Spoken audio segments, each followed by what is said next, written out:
দেবব্রত, প্রথমেই আপনার কাছে জানতে চাই যে বাংলাদেশের ক্রিকেটে এত অস্থিরতা, এই অস্থিরতাটা আসলে কেন কাটছে না? আসলে বাংলাদেশ ক্রিকেট বোর্ডের অস্থিরতা কিন্তু আজকে থেকে নয়। আপনি যদি দেখেন যে 5ই আগস্টের পর যে একটা পরিবর্তন হলো, সরকারের পরিবর্তন হলো, সেই সরকারের পরিবর্তনের পর থেকেই কিন্তু আসলে অস্থিরতাটা কিন্তু রয়েছে।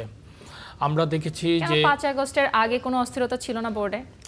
না, অবশ্যই ছিল। বোর্ড পরিচালনায় দূরদর্শিতা সহ বিভিন্ন ধরনের অনিয়ম সহ অনেক কিছুই ছিল। বাট 5ই আগস্টের পর দেশে আমরা যেরকম একটা নীতিগত পরিবর্তন চেয়েছিলাম, সেই পরিবর্তনের জায়গা থেকে বরঞ্চ অস্থিরতাটা আরও বেশি প্রকট হয়ে এসেছে।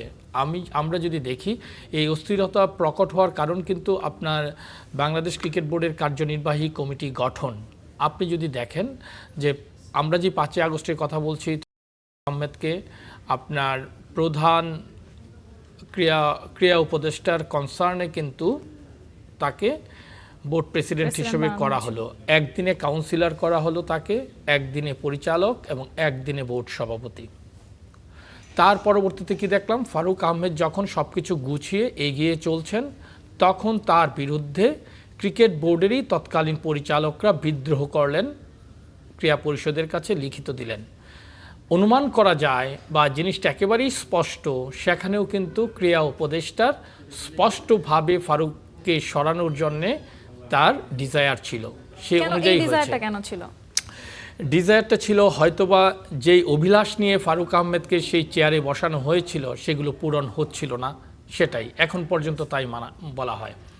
পরবর্তীতে আপনি দেখলেন যে আমিনুল ইসলাম বুলবুল, যিনি বর্তমান প্রেসিডেন্ট, তিনি বাংলাদেশ ক্রিকেট বোর্ডে ব্যক্তিগত প্রয়োজনে অস্ট্রেলিয়া থেকে তিনি ব্যক্তিগত প্রয়োজনে এসেছিলেন। এটা তার কমেন্টস, আমাদের নয়।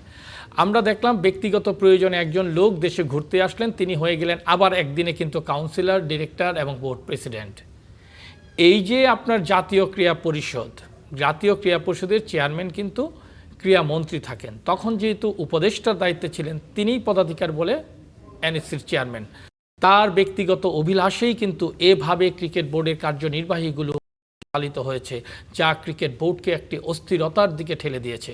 পরবর্তীতে আবার দেখেন, পরবর্তীতে যখন ক্রিকেট বোর্ডের টেনিউর শেষ হয়ে গেল, একটি নির্বাচন আসলো। সেই নির্বাচনটা কিভাবে তিনি করিয়েছেন তা কিন্তু আমরা কারো কাছেই কাম্য ছিল না। আমরা ক্রিকেট বোর্ডের সঙ্গে প্রায় 30 বছর যাবৎ আমরা ক্রিকেট বোর্ডের সঙ্গে ইনভলভ। আমরা দীর্ঘদিন ক্রিকেটার ছিলাম, কাউন্সিলর ছিলাম, ক্রিকেটার্স অ্যাসোসিয়েশনে ছিলাম। আমরা ক্রিকেট বোর্ডের প্রতিটি পদক্ষেপ গত 30 বছর যাবৎ দেখছি। এভাবে কারো কোনো ব্যক্তিগত অভিপ্রায়ে ক্রিকেট বোর্ড চলছে, এটা কিন্তু নজিরবিহীন। এভাবে কিন্তু ক্রিকেট চলতে পারে না। আমি আপনার নিউজগুলো দেখছিলাম যে একটি গণতান্ত্রিক সরকার প্রতিষ্ঠিত হয়েছে একটি সুষ্ঠু নির্বাচনের মাধ্যমে। বাংলাদেশ ক্রিকেট বোর্ডের সভাপতি তিনি থাকতেই পারেন দেশের বাইরে, কিন্তু একটি নির্বাচিত সরকার আসলো, সেই সরকারের ক্রীড়া প্রতিমন্ত্রী হলেন, তার সঙ্গে এখন পর্যন্ত তার ব্যক্তিগত কোনো কথা হয়েছে কিনা আমরা দেখি নাই বা শুনিও নাই। তিনি কি করলেন, এই নির্বাচনের বিরুদ্ধে কিন্তু বাংলাদেশ ক্রিকেট বোর্ডের কাউন্সিলররাই কিন্তু অভিযোগ করেছেন এনএসসি বরাবর। বাংলাদেশ ক্রিকেট বোর্ডের কাউন্সিলর কারা? যারা সাধারণ পরিষদের সদস্য।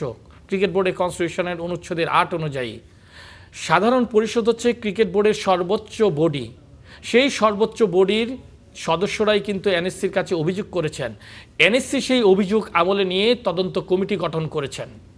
আজকে যে আপনি মুখোমুখি অবস্থানের যে সংবাদদের কথা বলছেন, বোর্ড প্রেসিডেন্ট তিনি যে তদন্ত কমিটি হয়েছেন, তার বিরুদ্ধে গতকালকে একটা প্রেস রিলিজ দিয়েছেন, যেটা অত্যন্ত ঔদ্ধত্যপূর্ণ। আমার কাছে কোনো কোনো শব্দ চয়নে মনে হয়েছে এটা অত্যন্ত হুমকি স্বরূপ বাংলাদেশ ক্রিকেটের জন্যে। তিনি এখনও একজন ক্রীড়ামন্ত্রীকে স্বাগত জানাননি, তার সঙ্গে কোনো প্রকার বৈঠকের প্রয়োজন মনে করেননি। তিনি চিঠির ঔদ্ধত্যপূর্ণ ভাষায় একটি ক্রীড়াঙ্গনের সর্বোচ্চ সংস্থার প্রতি হুমকি দিয়ে রেখেছেন।